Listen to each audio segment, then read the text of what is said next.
Testing, 1, 2. Welcome back to That's Runnable, where we run the runnable. I'm Tommy, and I'm thinking I might reassess that intro. I don't know. Maybe we'll do a different one. Any suggestions, welcome. Do I need to do the same thing every time? Do I need to say the same thing every time we come in? Probably not. But most importantly, this is That's Runnable. You are welcome. And today, we're going to be talking about a race I did last week, Lone Wolf. It was a unique one, a new concept or format for me. I ended up winning the race, which of course is a great feeling and was pretty unexpected. But we're going to talk about how it went, what went well, what I would have changed or maybe didn't necessarily go too well. There wasn't heaps that didn't go well, but there were some things I would have changed. And yeah, just a general race recap and reflection on this 24-hour beast of a race. It was a lot of fun, so hopefully we can dive in and have a bit of fun recapping it. After the race recap, we have some listener questions to go through, so sit tight for that. I'm going to try and go through a fair few so we can avoid having a bit of a backlog. There's been a lot of questions come in this week, which is so great. And if you want to get involved, if you want to submit a question or topic of your own, there's a link in the description where you can record your own little voice note. Then we can discuss it on a future episode. This week's been a bit of a big one for me. A few weeks ago, I handed in my notice at work and I've now finally finished that corporate job. Bittersweet, but I'm very excited about what's to come. I've received a lot of support from everyone on this move, so I just want to share my appreciation for everyone who's had my back as I take this leap of faith into the unknown. I desperately don't want to have another job again, so I'm adamant to make an honest living from encouraging people to get out the door and go for a run. It's as simple as that. It's as simple as that. But yeah, I was going to record this earlier this week when it was still kind of fresh in my mind, but I was actually pretty busy this week, had a lot on, and I just didn't have the right setting to sit down and record a podcast. Then I could have done it yesterday, but on Thursday night I had a Halloween party with work and it was sort of my final hurrah. So when I saw that big red button labeled full send, I pressed it, and you might notice my voice is slightly croaky. It's not actually as bad today. I think I was singing some old 90s tunes in a pub, Guinness in hand, dressed as the Joker. So we get what we deserve, and I definitely deserve to have felt the way I've felt for the last 48 hours. Anyway, let's get stuck into it. Let's talk about Lone Wolf. I've got some water next to me, so this slightly croaky voice can sound normal. Let's do it. I don't think I have anything else to say. Do I have anything else to say? No. Let's dive in. Let's talk about Lone Wolf 2024. So I wanted to structure this in a way that would make sense. I wanted to sort of break it down, maybe talk about the course and then the strategy I was taking and the nutrition and splitting those things up. I will sort of do that, but I'm actually just going to go through my experience from booking the race to training for the race to arriving or traveling down, arriving, and everything that went into the sort of pre-race prep the night before, the morning of, the experience itself. I'll just take you along for the journey. And hopefully along that journey, we'll be able to throw in any sort of nutrition considerations, the strategy, whatever was going through my mind at the time, and all that good stuff. So, Lone Wolf, what is it? Well, when I signed up for it, I'm going to be honest, the website was pretty unclear. I thought it was a last one standing event, maybe a backyard ultra. I should explain maybe what a backyard ultra is if you don't know. A backyard ultra it comes from Lazarus Lake, who is a bloke who makes races, basically. But he's very famous for the Backyard Ultra and particularly the Barkley Marathons. And if you've not heard of the Barkley Marathons, there's sort of like a cult following YouTube video documentary out there that you should definitely go watch. You'll find it if you just type it in. I think there's one on Netflix as well. I can't remember. But it's very famous now, especially. And he also came up with the concept for a backyard ultra, Big's Backyard. Big is his dog, who, I don't know if his dog's still alive anymore, but used to be. And he sort of named this ultra after his dog, giving you the full context. And I think actually he came up with the concept for this race when he was a lot younger. He's a lot older now, but used to be a real avid runner. And I think, if my memory's right, I haven't actually researched this. This is just all off the top of the dome. I don't know. But if my memory's right, he came up with this concept when he was in college. So probably when he was, in his early 20s. And the concept is to run on the hour, every hour, a loop that if you were to do 24 of them would equate to 100 miles. Does that make sense? So if you were to split 100 miles into 24, it would come to 4.2 something miles per loop. So that's about 6.7 something kilometers. It's a very exact distance.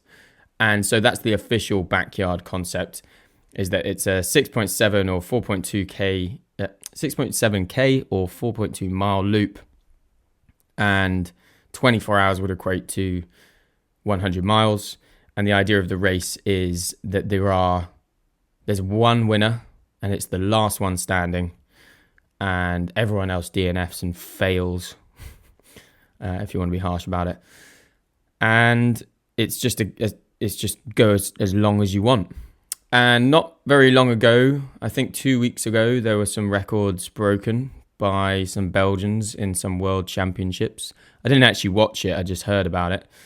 And they did 110 laps, 110, what they call 110 yards, which equated to, I think, over 730 kilometers in one push, like in one race. So let's put that into perspective. I think when we talk about nutcases, we can look to this race. So that's what I actually thought this race was. I thought this race was a backyard ultra. But it was very unclear on the website. If you go on the website, it's by Dynamic Adventures, and I'm in touch with them, so I'll tell them to clarify all this, because the race itself actually ended up being phenomenal, and I think they should lean into the concept I actually believe they've almost accidentally fallen into. But on the website, it was unclear. At one point, I think it said 6.65 kilometer loop, and then on another one, it said 6. Did it say 6? And then it said 6.7. So there were a few different distances it was saying the loop was.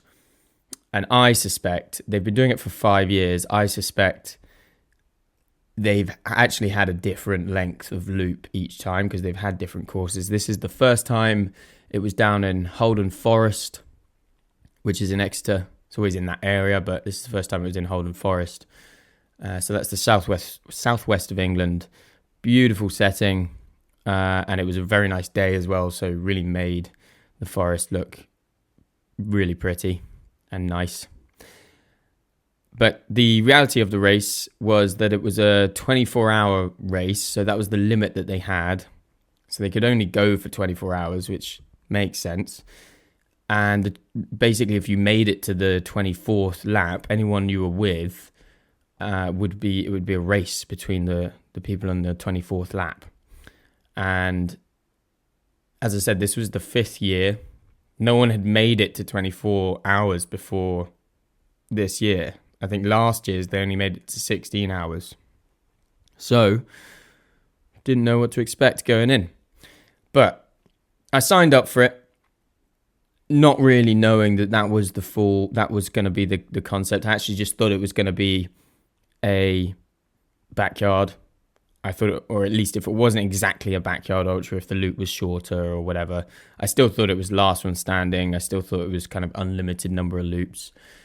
And I actually went in wanting to do 24 hours, regardless, like whether I knew or not it was going to be a limit at 24 hours. I actually just wanted to do 24 hours. The longest ultra I've done before this was 21 hours. I've done a couple of ultras at about that mark, and I've never done anything that's lasted more than 24 hours. So I wanted this to be that. And these sorts of on the hour, every hour kind of races, these concept races, they are great races to run the furthest you've run or the longest distance you've run. There were many people at this race who were approaching it not to go necessarily, 24 hours or not to go like a crazy distance. They were looking to either do their first ultra or run the furthest they've ever run by doing 5 laps or 6 laps or 10 laps or, getting to 15 laps. Whatever it is, they were all defining their own version of what was doable, which I loved about it, defining your own version of what's runnable. Everyone was approaching it in their own way, and that was really cool. So I think this is a great race to run for 24 hours, and that's what I was sort of trying to do anyway, approaching this race. So the trip down was pretty awful. I believe it's half term, or it was half term for the kids, and so everyone's on holiday, maybe taking some breaks to the southwest. I don't know, it was horrendous, and driving is not that fun when you have to get out of London. So took the van out of London, took ages to get out of London, and then the 2 or 3 roads that actually go down to the southwest were all just horrendous, to be honest. So I think it was supposed to be a 5-hour journey. It took about 9.5 hours. So the trip down wasn't fun. It was after a long week. So yeah, I was pretty tired, to say the least. And we stopped at a Tesco to pick up some food. And this is where I picked up all of my nutrition. So let's talk about nutrition for a second. Obviously, it's different for everyone. Well, it might not be obvious, but there are no answers. There are no sort of perfect answers to nutrition. It really is something that I think it takes some trial and error. You've got to figure out what you like, what you don't like. It's also diet dependent. So, if you have any dietary requirements or dietary choices, this is all going to be different depending on who, is listening. So I usually have a plant-based diet. So I approach it with that in mind. I don't eat any meat, and I usually don't have any sort of dairy or any animal products. So it's fairly simple in the sense that that's my limitation. And for me, I think that is an advantage in some way, because in my mind there's lower risk of things going wrong. I don't think when I'm eating fruit, when I'm eating nuts, when I'm eating whole foods, there's just lower risk of it making me feel sick. And when you are 80 to 100k into an ultra, you really have no idea what you're going to feel like in that moment. It might be that your body is craving salt, in which case salt and vinegar crisps might be appetizing. It might be that your body is craving fiber, in which case you just want some nuts or something like that. Or your body might be needing some sugar, and so the sweets, what I like to call morale, are really appetizing. Whatever it is in the moment, you want to have options. So I was going into this Tesco thinking, I need options, and I'm just going to get as much as I possibly can. I don't know how long I'll go for. At this time, remember, I was looking to just go 24 hours, but I thought it could go on for longer. So all I was thinking was, I just want to get a load of options. So what did I get? I had with me some Sturka products and some Caffeine Bullet. So Sturka, they make, rice bars, carb mixes, electrolyte mixes, all this sort of stuff. And so they have a whole array of products, and they're a great brand. They have really good products. I have just really started using them in the last few weeks or a couple months, and they're really great, especially their rice bars. Their carb mixes are great. The carb mixes, dual carb mixes, I would put in, a bottle of water and just have that sort of liquid fuel. So had a bunch of kind of liquid fuel from Styrker, STYRKR, and then caffeine bullet for caffeine. Sometimes you're going to need a hit of caffeine, and that ended up being really helpful. And then my focus outside of that was on real food. So I wanted to get like soup and sushi and fruit and bars and have enough to basically graze throughout and eat little and often. I've always found that rather than kind of having a lot in one sitting and then going out and running again, it's actually better to just constantly feed little and often. On other ultras, I've kind of recognized that I will always, no matter what, eat an hour in, even if I don't feel like it, even if I don't necessarily think I need it. You got to be thinking ahead. You got to be thinking about what your future self needs. So I always think about what I will need in an hour and a half, or what I will need in an hour or 2 hours. And so that's really what I'm trying to think. Like if you're reactionary, if you're just reacting to how you feel too much, then you're not thinking ahead. And I think personally that will be a detriment to your performance. So I want to be able to think forward. I want to be able to eat little and often and just constantly have my body sort of fed with nutrition. So I had soup, I had some sushi, I had fruit, I had various kind of cereal bars, that sort of stuff. What else did I have? All the Styrker products, rice bars, carb mixes, electrolytes, caffeine bullets, of course, water. Oh, and had a couple of wraps as well from Tesco. And that was all just going in the cooler. So it would be fine overnight, and it was just ready for the next day. So picked up all the food and then went to our little shepherd's hut. We booked a little Airbnb, which was nice, and got there. And that was the journey down, and I was feeling pretty ready. Usually I have a beer before these races. Night before, I'll have a beer. But this October, I've been pretty much not drinking. So I didn't have an alcoholic beer. I had a non-alcoholic beer. Why do I have a beer before the race? Well, it's just a ritual. Everyone has their rituals. I always just like having a beer. At that point, it's not going to like really negatively affect me. Just a bottle of beer just helps me kind of relax and take it a bit less seriously, and remember that I really want to just be enjoying the process.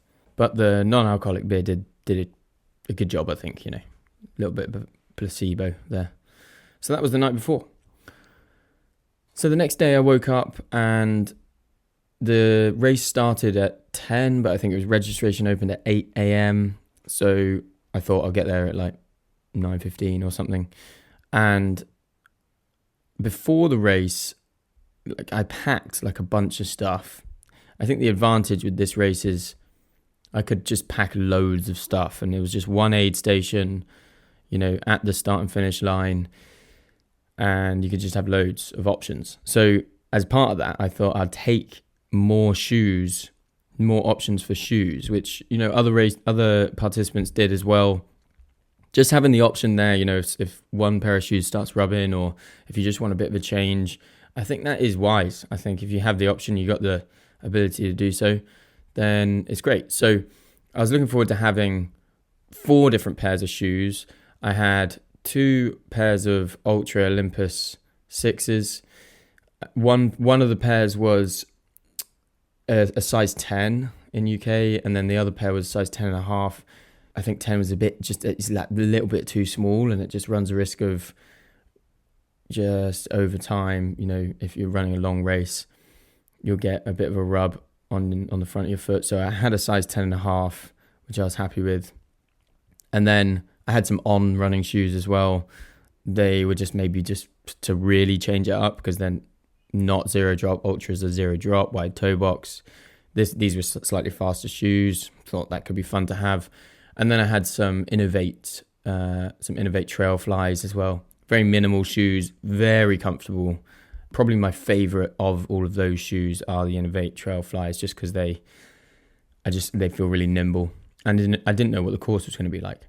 So I wanted to have all those options. So I intended to bring those with me. Although the morning of, I went to my van to look for my shoes with a bit of a pit in my stomach, like, oh, I think I've actually forgotten these.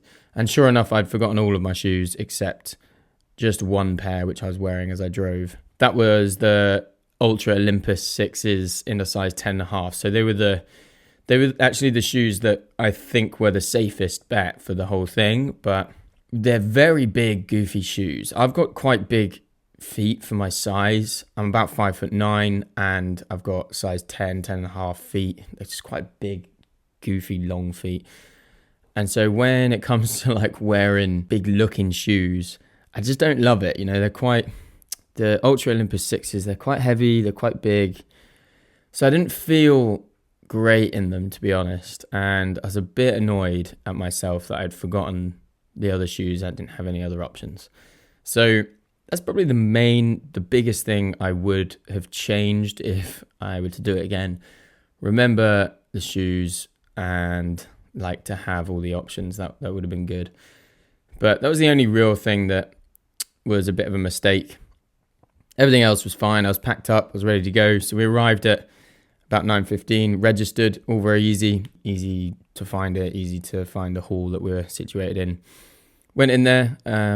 It's quite simple, really. They just gave you a number. It was old school. There was no chip, no sort of tracking device or anything like that. You know, just here's your number. Depending on when you arrive is when you get your number. I was fairly late, so there were 130 participants, I think, or just under 130. I got 125, so I think I was one of the last to register. And there we are in this hall. Everyone's sort of setting up and a little bit nervous, apprehensions high. And I was ready. Got my cool box there, all my food, everything sort of ready there. Got my seat, and that was my seat for the next 24 hours. That was my little aid station. So went out the front, got a briefing by the race director. That was when I learned that it was a 24-hour race, and that was the cutoff. And it was a 6K loop, not a 6.7K loop. So this is when I realized this is definitely not a backyard ultra. This is its own race, and cool. Let's see how this goes. So we got started, and let's talk about the course then, because the first lap is really your chance to figure out what you're dealing with. And you know, I think some would always assume that we're just talking about 6K loop, so that's fairly easy. You can do a 6K loop within an hour very easily. And yes, you can. This, though, had a fair amount of elevation gain and loss. So it was about 220 meters of elevation gain and loss. That's about 720 feet, if I'm not mistaken. I could be. I think it's about 750, something around that on the feet. But we're going to go with meters. 220 meters of elevation gain. And that's not nothing within 6K. You know, that's very hilly. So we get the first 2 kilometers is just completely downhill. So we're heading downhill, nice and easy. You can just kind of lean forward, lean down the downhill as everyone's, you know, just enjoying the fact that here we go, we're off. The forest was looking really nice and very easy stuff. I was just curious to see sort of how everyone else would approach it. This is a completely new concept, new format for me. I'd always wanted to do some sort of backyard, or backyard inspired race, but I'd never done it. So I was just interested to see how everyone would approach it. And what I found really interesting was in other races, everyone will approach it in their own way, right? You'll have some who go out the gates real quick. You'll have some who will just ultimately make a lot of mistakes. They won't feed, they won't take on nutrition and fuel early enough. And there's all these mistakes that people will make. This format helps you not be an idiot, basically, because there's no point whatsoever going fast, running up the uphills, all of that. You see that everyone is approaching it in a smart and considered way. So as soon as we got down all of the downhill, we were done. Everyone who sort of hit that first hill really gentle hill. Everyone who hit it just broke into a walk. And so that's when I realized, okay, good. We're going to have enough time to go around the lap and walk all the uphills. And that's exactly what we did, really. There were, some who were running some of the slight inclines, but really anything uphill, we were walking. Anything downhill, we were running. And I say we because it really felt like everyone was sort of doing the same thing. I definitely was just running the runnable. There we are. And I was walking up the uphills. Because that was the strategic approach. If you're going to last for 24 hours, then that's what you want to do. On the first lap, I was curious to see when I would come in. I came in at about 42 minutes, I think, on the first lap. So I would say that's a bit fast. Obviously, the first lap doesn't really matter too much, but I was really aiming to come in at 45 minutes each time. After the first few laps, I really sort of found my rhythm. If I'm being honest, I think the first 5 or 6 laps were pretty boring because it is very easy. It's very slow. And yeah, you're just sort of settling into the rhythm of it. And I found the first 5 or 6 laps not all that fun. You're doing the same lap each time. But then eventually, once it got to, I think maybe 7, 8, 9 laps, it started getting darker and the number of people that were doing it started thinning out and it started to get a little bit more interesting, started to get a little bit harder. You reach the sort of ultra distance milestone and it starts to get a little bit more interesting. And by, I think, the 3rd or 4th lap, I was really hitting 45 minutes almost bang on every time. And that is because it's the same loop. And so when you're running it, you are literally running exactly the same way each time. And there were kind of markers, whether it's a corner or a post at the side of the course or like going through a gate or something like that. There were markers where you knew exactly what minute past the hour you would need to be at that marker to be on time. So I would know if I was ahead or behind schedule, if you like, because I would kind of reach a gate and I know that, last lap, or usually I'm here at 25 minutes, I'm here at 27 minutes this time, or I'm a bit behind.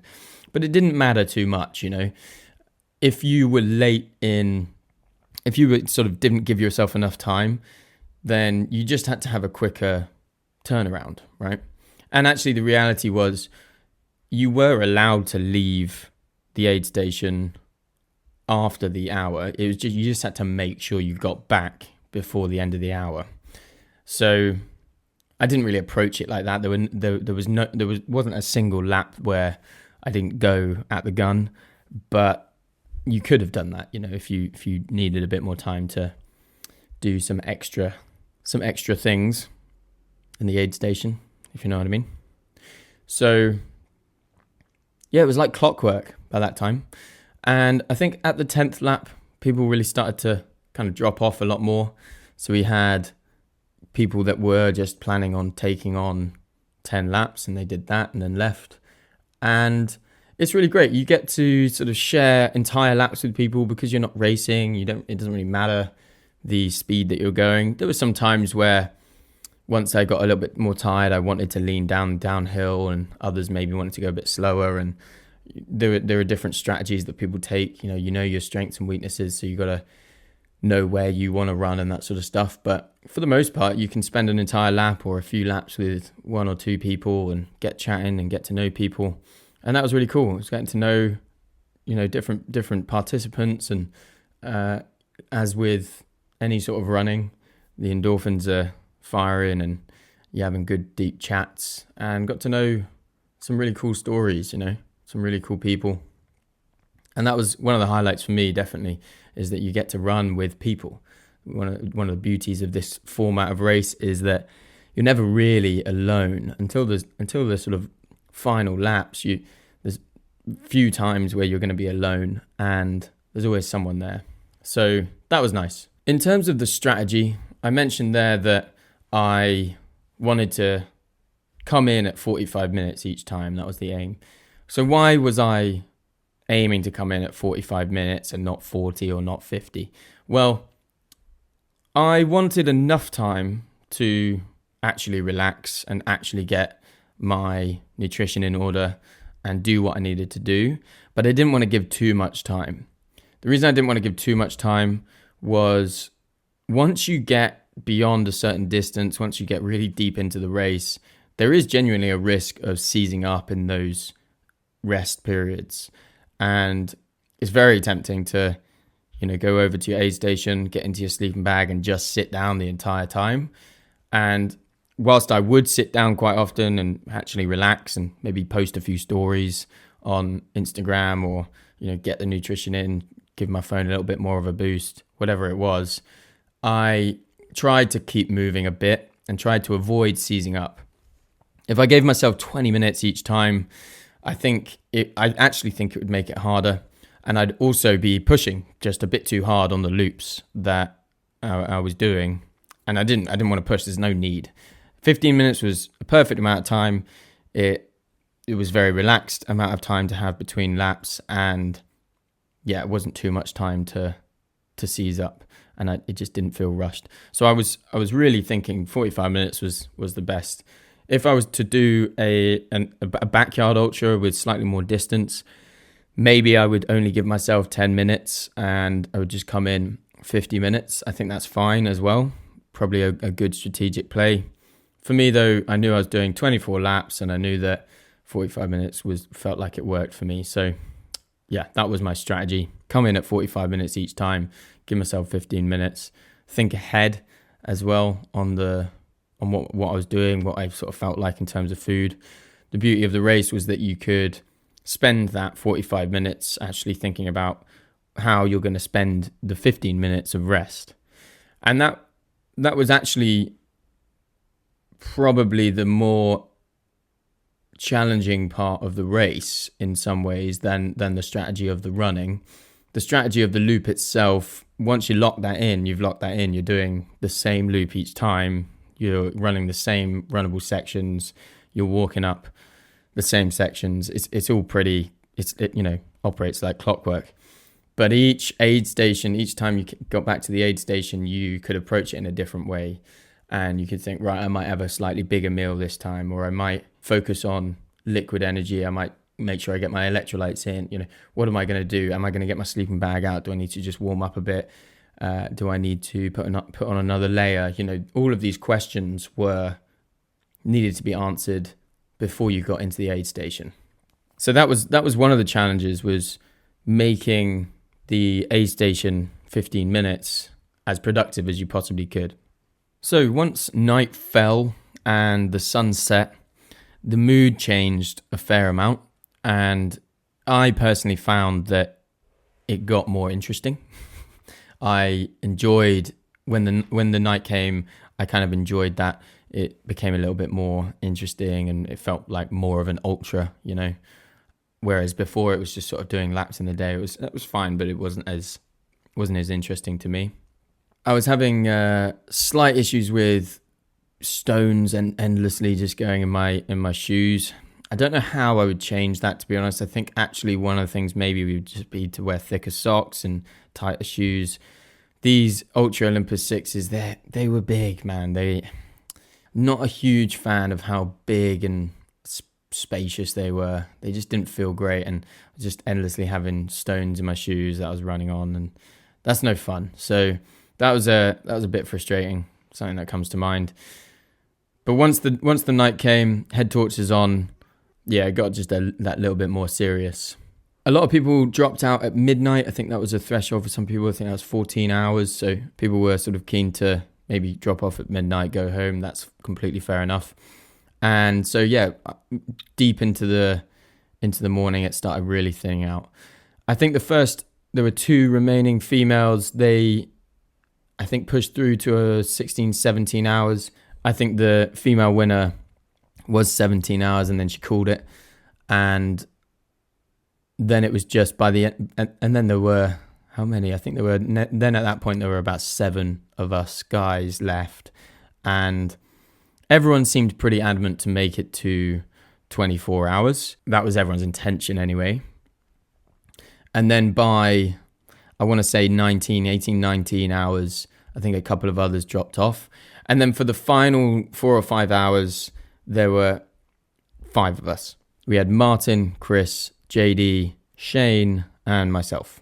Chris had just done his first marathon the weekend before, so I was blown away by his effort. He told me he was a avid runner, he runs a lot, but he had only just done his first competitive marathon the week before. So I was very impressed by him getting all the way to the end. Martin was in his 50s, absolute vet, and I think he could have gone on forever, to be honest. You know, he was someone who just never complained, just kept hammering away. And then you had JD, also just seemed unfazed the entire time. I remember running down a hill, running down the first 2K, and we were about 100K in. I turned to JD and said, yep, I'm starting to feel it now, yeah. Starting to feel it on the legs, you know. How are you feeling? And he was like, yeah, well, I'm good.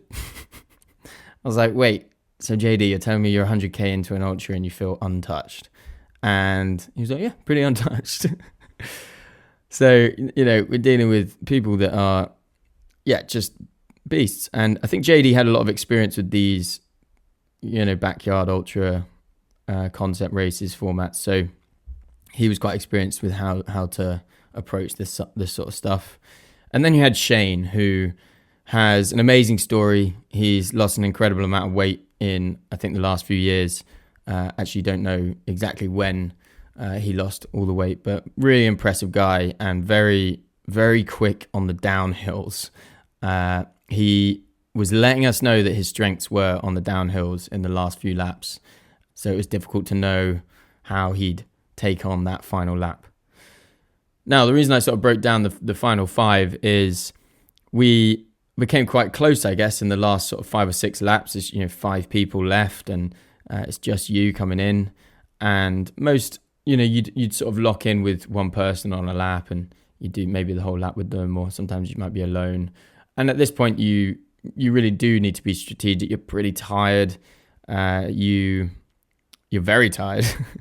And you need to sort of lock in however you need to. And once it started getting to the early hours of the morning, I think once it started to get to like 4 a.m., it was still very dark. I was extremely tired. I'm not really exactly sure why I was so tired, because I was milling these caffeine bullets, absolutely milling them. And I didn't want to overdo that, but I was taking them in to try and sort myself out. And there were times where I was genuinely falling asleep as I sort of trekked up the hills. Once I broke into a run, I was a little bit more awake. I was fine, but I was struggling as I walked. If I was hiking up a hill, I was struggling to stay awake. And that happened a couple of times.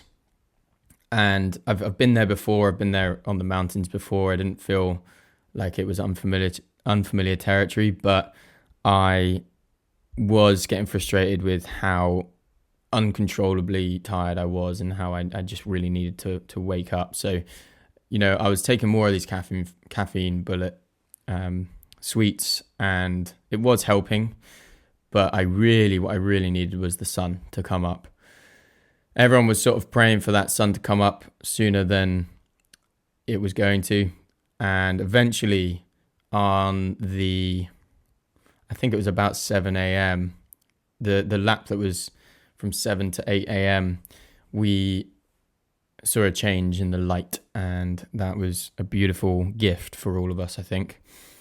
It's amazing how when the sun comes up, even if you haven't slept a wink throughout the night, you can really feel massively re-energized and rejuvenated.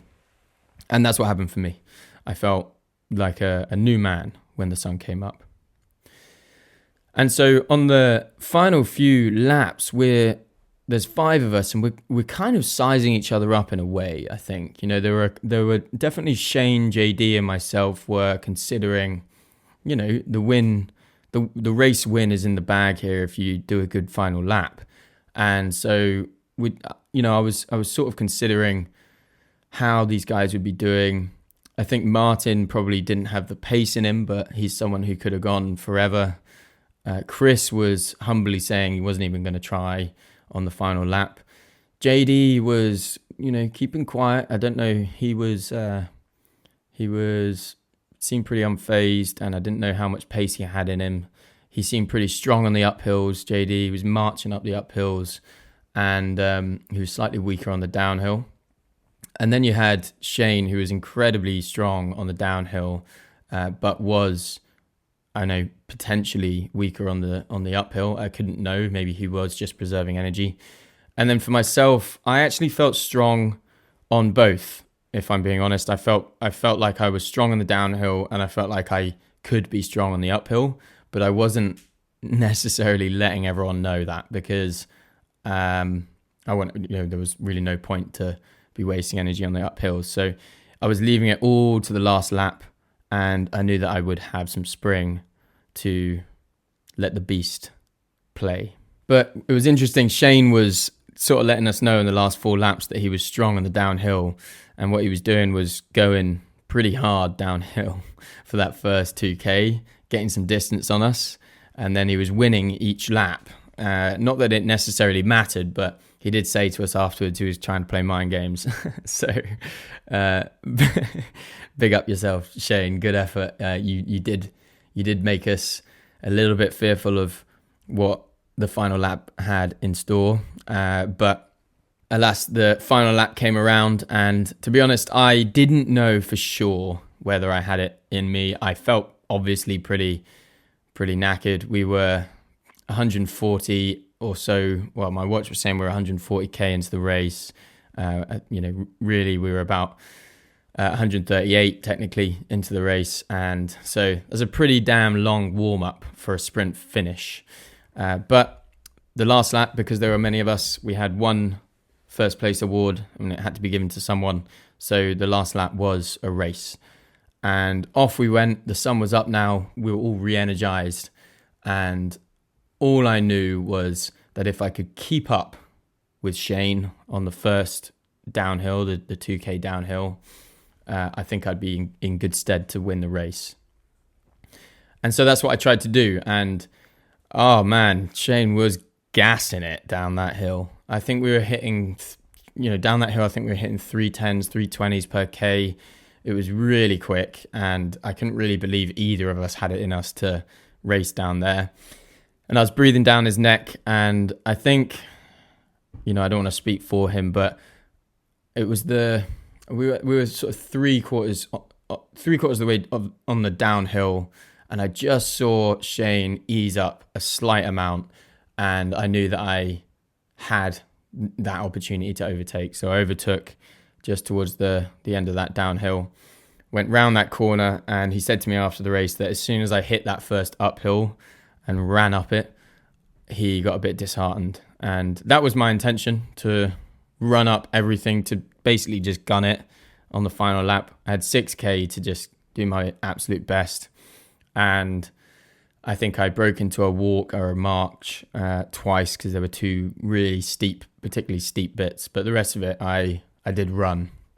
And so I really went for it the entire thing. And to be honest with you, I didn't know, I was sort of checking over my shoulder when I was going around corners, and I think I'd lost them. I didn't know where they were. I didn't see anyone behind me at any point, and I really was just gunning it to try and, come into the finish line nice and strong. And I didn't know how JD would be doing on the uphill, so I didn't know if he'd eventually catch me. But I was running at such a pace that I thought, given the gap that Shane and I made on the downhill, I couldn't imagine many people catching up with me for the rest of that loop. To be honest, I was really going for it, and it was like something within me had come out, and I like to call this the beast. And for the rest of the race, it was just me. I didn't need to unleash that beast, but for this final lap to take home the win, I really did unleash something within me that I'm very happy to have released, because it helped me get over the finish line in 28 minutes and get the victory, which was nice. And yeah, it felt good, and really supportive race directors and participants, and it was just a really good vibe. And yeah, it was nice little sort of cherry on the top to get the victory. And then JD came in second. So he obviously at some point had overtaken Shane on the uphills, came strong. So he came in. I actually don't know exactly, but yeah, a few minutes later. I don't know exactly the time he came in. And then Shane came in, and Martin and Chris came in after that, finishing. So everyone completed it. Everyone finished. This is the first year that anyone has finished this particular race. So there were 5 people this time. So great camaraderie. Great to have the full crowd get over the line before the hour. And what a race it was. We were really lucky with the weather. We were, very fortunate on that front. It rained slightly in the night, but to be honest, it was quite nice to have just a little bit of rain, but it wasn't anything that you would need anything waterproof for. It was really quite gentle. And for the rest of it, it was fine. It was about 8 degrees Celsius, I think it reached at the minimum in the night. And so when it comes to clothing, I pretty much wore, any mistake you made was a 45-minute mistake. So there was one time where I put on some trousers, some like tight running trousers, and that was a bad move. I was pretty hot doing that, so I took them off. And then for the rest of it, I did have, I had like an extra layer over my long sleeve running top, which pretty much did the job for me for the coldest parts of the race. Every time we went out in the night, anyway, every time we lined up at the front, we at the starting line, we were Baltic cold. We were just shivering. So we did start. We were bold and started cold every lap, but the gear was good. I wore a race pack, and some people have messaged saying get rid of the race pack. You don't need the race pack. To be honest, it's a completely personal preference. I wanted the race pack, and I actually enjoy running with a race pack, and especially when I haven't got much in it, I think it is the most comfortable way to hold anything. That's my personal preference. Anyone who is coming at me and saying that you should just have something on the waist, it's personal preference. I am completely happy to have one half-filled softie on my right, my phone on my left, and just a few snacks here and there. And if I wanted to de-layer and put my jacket in the bag, I could do that. I had more options. So I really liked having, it was my Salomon Sense Pro. It's a nice, smart fit. It sucks onto my back. It's not a big, burdensome, cumbersome thing. I've run over the mountains with these race packs, much more weight on it. And I was completely happy to do every single lap, even the final lap, with my race pack on. I think that was the final thing. I just wanted to throw in there a bit of gear chat. I did take my poles with me, but didn't really need it. I think others sort of had poles as well. There were some pretty steep climbs, so it probably could have come in handy. But yeah, no bother. I think kept it simple the entire time. So there we have it. There's a bit of a recap. I think I've pretty much given the full story there. It was a great race. I really loved it. And I think I will be doing a backyard ultra again. When I say again, like a proper backyard ultra. Dynamic Adventures is doing another Lone Wolf, another similar race in March. I am actually chatting to the race directors there to try and get you guys a discount, because it is a really cool race and I'd love to support local races. So watch this space for that. I might be able to sort that out, but I gave them my email, so who knows? Maybe not. Anyway, go to their website, check them out. Dynamic Adventures, really nice outfit, really friendly people, really nice race director, and I would highly recommend if you're in the area, if you're down in the southwest, or if you're in Exeter, have a go. The one in March, I'm pretty sure is in a similar area, but I might be wrong there. But there we are. Great race, great people, great atmosphere, and I feel very chuffed to have won it.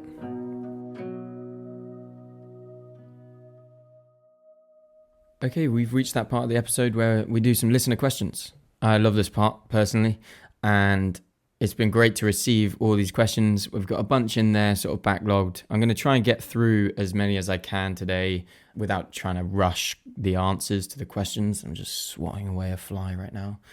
If you would like to also get involved, if you want to submit a question, you know what to do. Links in the description. You can submit a little voice note and we can feature it in a future episode and have a chat about whatever topic or question you want to discuss. And so, without further ado, let's dive in. First question, I think, is from Bernie. Hi, Tommy. This is Bernie from Norway. Love the podcast, by the way. I have a question for you. How do you keep motivating yourself in race or during a race when everything feels hard and tough and all you want to do is quit or stop running? How do you give yourself the mental fortitude to keep running and finishing a race? Cheers. This is such a good question, but also a really difficult one to answer. So thanks for the question, Bernie, but I hope I can give a satisfying answer. I definitely am not the world's expert in mental fortitude and motivation. I think for me, running ultras improves it for me. I don't actually know any other way to get better at pushing through that barrier than giving yourself evidence and giving yourself the opportunity to do so.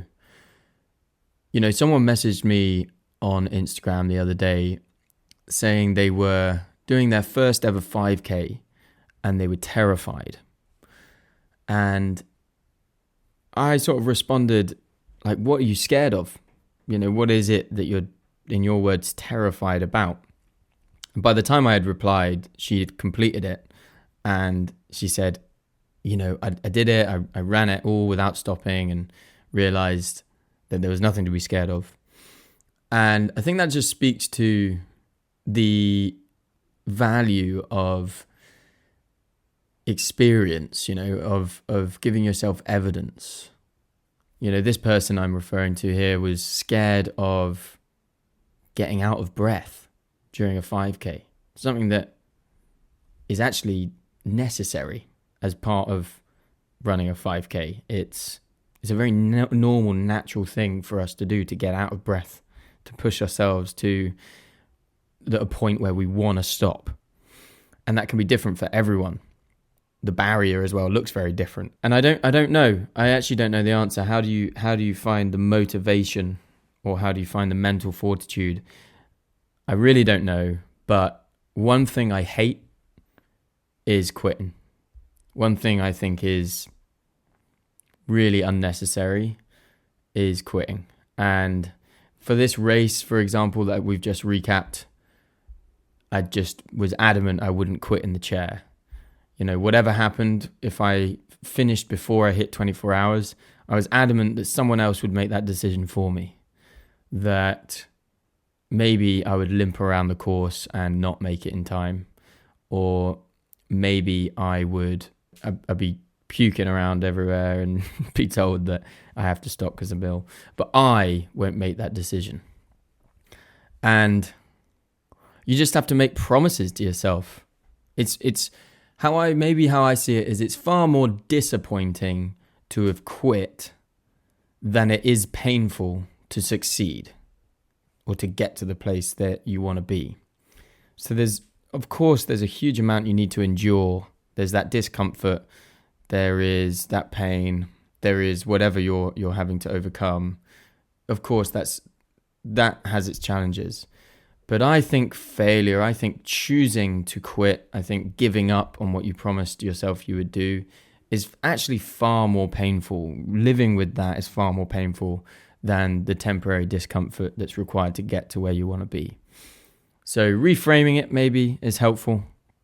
Giving yourself experience, giving yourself evidence is helpful. Signing up to these things, constantly sort of progressively increasing the challenge, the distance, whatever it is. And you sort of fall in love with the success of overcoming your own thoughts. And that's kind of how I see it. There's nothing I don't believe there's anything innate in me or any other, ultra runner or anyone else who's doing these things and overcoming that mental barrier. But I think there's a lot to be said for doing it often and giving yourself that experience. And I hope, for example, that person who messaged me who did the 5K realizes that there's actually really nothing to be afraid of. And it's only a little bit of pain. It's only a little bit of discomfort. And there's a huge amount of satisfaction on the other side of it. Thanks for the question, Bernie. Okay, next question. Hey Tom, Liam here from Melbourne, Australia. Hope you're good, man, and loving your content. I've got two questions for you. The first one is about running through aches and pains and what your approach to it is, whether you just sort of push through or ramp up stretching or, take some painkillers or, lower your volume and just hope the aches go away. It obviously gets to a point where you just have to see a physio or something, but yeah, curious what you do prior to that point if you've been there.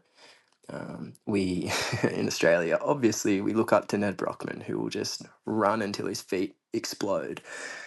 And the second question is, I've only just subscribed to your newsletter. And I'm wondering if there's an archive where we can access all of your previous newsletters, because I'd love to give them a read. Thanks, Tom. Again, love your content, man. Keep it up.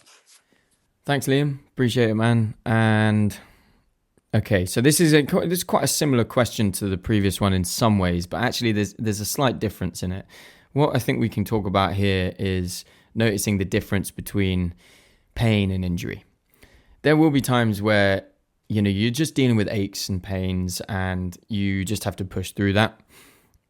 Whatever I said in the answer to Bernie's question about just pushing through, there is a level of mental fortitude. Some maybe have proven to themselves they're able and capable of doing it. Some are more interested in doing it. Ned Brockman, of course, is a beast and he loves it.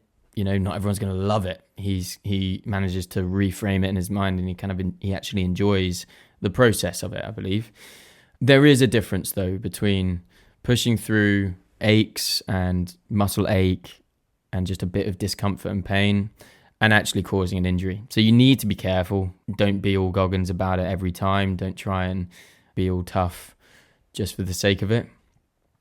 It doesn't, there's really no point in doing that. And, the reality is you want to build up to a point where your body is strong enough to deal with what you're putting it through. But listen, if you are dealing with, because you mentioned there going to a physio and lowering volume and all those sorts of things. If you are dealing with injuries, if you're putting your body through so much that it's actually really uncomfortable outside of running, you need to look at what you're doing. If you're running and when you're running, there's a bit of a pain, there's a bit of an ache or pain, I don't think it has to be that concerning. But if when you're not running, it's still really painful, then I think you probably should consider going to see a physio. If you've got some knee pain, for example, and it only sort of flares up a bit in the first 2 kilometers of every run you go on, it's not a huge issue. But if you have an issue that is consistently problematic, like when you're sat at your desk, you can really feel an issue in your knee, then, you might want to think about seeing a physio, getting some exercises and dealing with it in a way that makes sense, actually seeing a healthcare professional. But in terms of pushing through those pains, there's really nothing to be celebrated about pushing through pain and ruining your body for the sake of just seeming tough. So make sure you're looking after your body, you're doing it in the right way. Being in the gym and actually getting your body to be strong is definitely recommended. But yeah, don't be an idiot about it, basically, Liam, is what I'd say.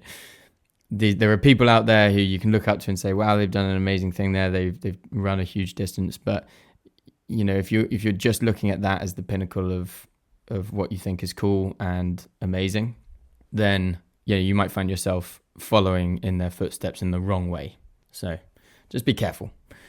And then the second question, just quite simply, is about the newsletter. I do have it currently on tommyrunpt.com.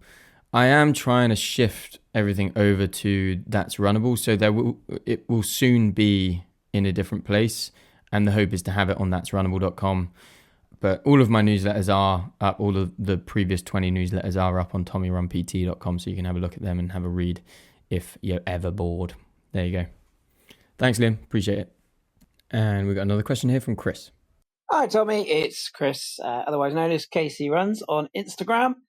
This message is being recorded the day after you've just completed and indeed won the Lone Wolf 24-hour challenge. So well done to you, first and foremost, and great news on the podcast. Really enjoying them. My question is quite simple, really. As a runner, I'm 41 years of age, and I average between 120 and 140 miles a month. I'm looking to train for my second ever marathon, which is Barcelona next year. And I'm just curious to know as to whether you think that kind of volume a month is a suitable training plan, or whether I should maybe up it or reduce it. My biggest challenge is keeping my heart rate low. No matter what I do, I just can't stop going at 7.5 upwards pace. So any tips would be greatly appreciated. All the best, take care, and keep up the great work. Thanks, Chris. Appreciate it. Always appreciate you sharing my newsletter on your stories and showing your support. So big love. Appreciate that. So this is a difficult question to just sit down and answer in 2 or 3 minutes, of course. But I would say that you probably would want to increase your volume as you get closer to the marathon. 120 to 140 is not nothing, of course. 30 miles or so, 30 or 40 miles a week is not nothing. But as you get really a lot closer to your marathon, you want to think about how you're periodizing your entire training plan. And you will increase to a point where your long runs will be 30 to 35k. So there's a 5-week period really in the sort of in the later stages of your phase training where you'll want to have like 30 to 35 kilometer runs every Saturday or Sunday for 5 weeks in a row. And if you're doing about 35 kilometers, sorry, I'm using kilometers because I'm now used to that. But let's say you're doing 20-mile runs, then it's going to be very easy to get above that in terms of volume. And you really do want to be doing those long runs as well. So if you're only doing 30-mile weeks or 40-mile weeks, it's probably unlikely that you've got a long run in there even. And so you're going to have those long runs in there. You're going to have more intense workouts in there. For proper marathon training, you might have like a half marathon tempo run, or you might have your long run split into some of it might be threshold for 5k and then easy for 5k. There's lots you can play with. There's interval sessions in there. And then there's all the other recovery and easy running that goes into it. So really for marathon training, often you will come up to 60 to 70 mile weeks or 100 mile weeks, 80 to 100 mile, 80 to 100 kilometer weeks. So 60 maybe mile weeks. Yeah, ultimately the short answer is yes. You wanna increase your volume, and that might be why you're not seeing much change in your heart rate as well. You really want to increase that volume, make sure you're doing it in the right way, keeping it easy. But I would advise to safely increase that volume as you approach your marathon, so that you can get a good amount of accumulated volume and you can fit in a lot of long runs in there on your Saturdays or Sundays. But training for a marathon requires a lot of time. So if you don't have the time, if you're only squeezing in 30 miles a week because that's all you can do, then maybe a marathon is too much of a challenge, but you will have to dedicate more time. And increasing your volume is going to be a necessary part of that, I'd say. There's a short answer. I hope that helps. We'll do far more in the future around periodization, how to make plans, how to build your own plan, and what sort of things you're thinking about. And so that will soon be coming, a full breakdown of how to build a marathon training plan yourself. Thanks for the question, Chris. Really appreciate it. Let's do a couple more. Hey, Tommy, I just had a quick question for you. Since you just finished an ultra, would you ever consider coming to America and doing the Barkley Marathon, which is probably one of the most intense races to exist in my discovery of any type of ultra race? Thank you so much for the pod. I love it so much. The Barkley Marathons. Well, I mentioned the Barkley Marathons, I think, didn't I, at the start of this? And it's an intense event. Do you know what? It's never really appealed to me all that much. It's very hard. And I love the idea of it. You know, Lazarus Lake is a bit of a nutcase, and he makes it very difficult to sign up. He changes the course every year. It's basically 5 loops, and it varies every year. Each loop is about a marathon. It's about 20 miles, but it's off track, and a lot of people do. It's like an orienteering event as well, so a lot of people kind of get lost in the woods, and you have to map out the course yourself. There's all sorts that goes into the Barkley Marathons, so it's not as simple as just signing up and having a go.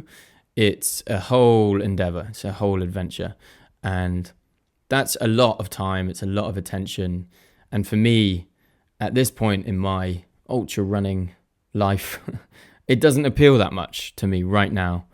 But I don't know, maybe. Yeah, insane race. If anyone listening hasn't heard of the Barkley Marathons, go check out some online content and videos about it. It's a fascinating race.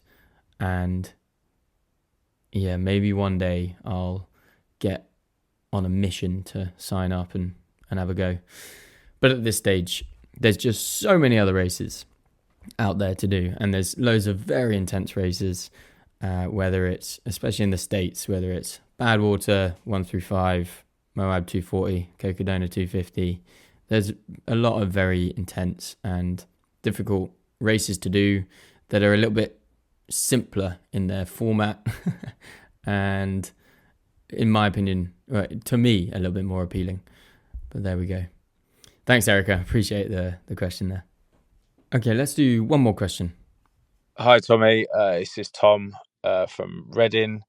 I've been running for about 3 years now. I've been following your content for close to a year. Your content has inspired me to start running a lot longer distances. I ran my first ultra last Saturday, so I just want to say thanks for the content and the inspiration. My question is, you did mention that you were potentially doing That's Runnable events for next year. I didn't know whether or not you could share any more information, distances, potential areas that you were thinking, whether it was going to be one event or more than one. Appreciate you might not want to give too much away, but I didn't know if there was any more information you could share about future events for next year. Thanks very much, mate. Take it easy. Thanks, Tom, and congratulations on your first ultra. That's very cool. So, events, yes. I guess I don't want to give away too much. You are right, of course, because it's still very much in the works. But let me take a moment to try and talk about what That's Runnable events are going to look like and what my kind of dream for it is. So I want to create events that are inclusive in their format. So it's kind of timely that I've been talking about this race that I've done, about Lone Wolf, and talking about backyard ultras and that concept, because that is a sort of event that I think is very inclusive. You can approach it in any way you want. You can approach it and try and do 4 hours or 5 hours. You can try and do 10 hours. No matter what your level or experience, you can have a go at a backyard ultra. So that's a concept, that's a format that I think is inclusive and I would love to put on. There are other formats as well that I want to work on, and at the moment I'm working on putting on an event. The destination is still TBC, because in the background of all these events, I've never done it before, but in the background of all these events, you know, there's plenty to do, whether it's getting insurance, doing risk assessments, getting licensed to do it in a certain area and all of that sort of stuff. So I'm working on all of that, but I'm hoping for it to be somewhere near London. I was trying to do this event in a London city park just because it's where I've been for 8 years, and I think it would attract quite a lot of Londoners, and it would be quite good. But I think I want to maybe do one just outside of London or just north of London, and so hopefully we'll be having that set up. And this will be a 12-hour challenge, so I think it's inclusive in the sense you can kind of approach that in any way you like. So it's how far can you go in 12 hours? So you might have some elites coming along and trying to run super fast around a loop for 12 hours straight. Or you could have people approaching it like, oh, I might just run for an hour, rest for 3, chill at the aid station, have a bit of a sort of relaxation with my mates, and then maybe run for a bit longer or whatever. But how much distance can you accumulate in a 12-hour period is the whole challenge. That's the whole point. And that is, I'm hoping to have that set up and happening in April. But we are still at the very early stages of getting that all set up. And I am sort of hesitant to throw this on the podcast and say it's definitely happening, but the plan is that it will happen. But yeah, there's a lot that goes into making it work, making it happen, getting sponsors and making it viable. But yeah, want to do a bit of a kind of pilot, a bit of a test run of an event. And then for the future, I want to come up with new concepts, new ideas, new formats for races that are in their nature, they are inclusive and you can approach them in any way you want. And moving away from what I like to call the classics, which to be honest, they're fine, they're fun. The 5Ks, 10Ks, half marathon, marathon, whatever. But I want people to realize that there are other ways to engage in running. There are other ways to engage in the sport, and you don't have to run a marathon. You don't have to do a half marathon. And if you're not a runner, you can see this and potentially be excited by it. So I want to come up with new ideas, new formats for races and events that attract a wider audience, attract an audience that aren't really maybe even that interested in doing half marathon or marathon and that sort of stuff, but will push the limits, will have you seeing what you're capable of, but will also have you just racing against yourself and really getting involved in any way possible. So that's the kind of general plan for the future with the events. I have nothing to confirm, I'm afraid, but I will be working hard now that I'm free from the shackles of the corporate world. I'll be working hard to make these ideas realities and bring them to you. So hopefully in the spring, there'll be something. Hopefully in the new year, you'll hear about it, and more events to come after that too. That's it for this episode of That's Runnable. As always, really appreciate you sticking it out. I know this episode's been quite long, but maybe I was rambling too much about the race. But if you're out for a run right now, I hope this has been a good accompaniment to your run. Well done for getting out there, getting out the door, looking after yourself. You can thank yourself for that. Well done. If you do enjoy this podcast, if you enjoyed this episode or a previous episode and you haven't already, then drop it a rating, give it a review. It really does wonders for the podcast and I'd really appreciate it. If you think your mates would like it, share it with them, throw it around. And of course, if you want to get involved in sending in a voice note, sending in a question, you know what to do. Links in the description. Feel free to get involved in that way too. And finally, if you haven't signed up to my newsletter, it's a little 5-minute read every week. I send you an email about a different topic and I give you something to think about, something to ask yourself, a little personal lesson, some final thoughts. There's also a track in the week in there as well, which there is a Spotify playlist for now. And I'll be able to keep you up to date with anything that's Runnable related as well. It is a newsletter after all, but it's really just a weekly email from me. So you won't get any spam. Anyway, that's it. Thanks for listening. Run the Runnable. Keep showing up for yourself. And I'll see you next time.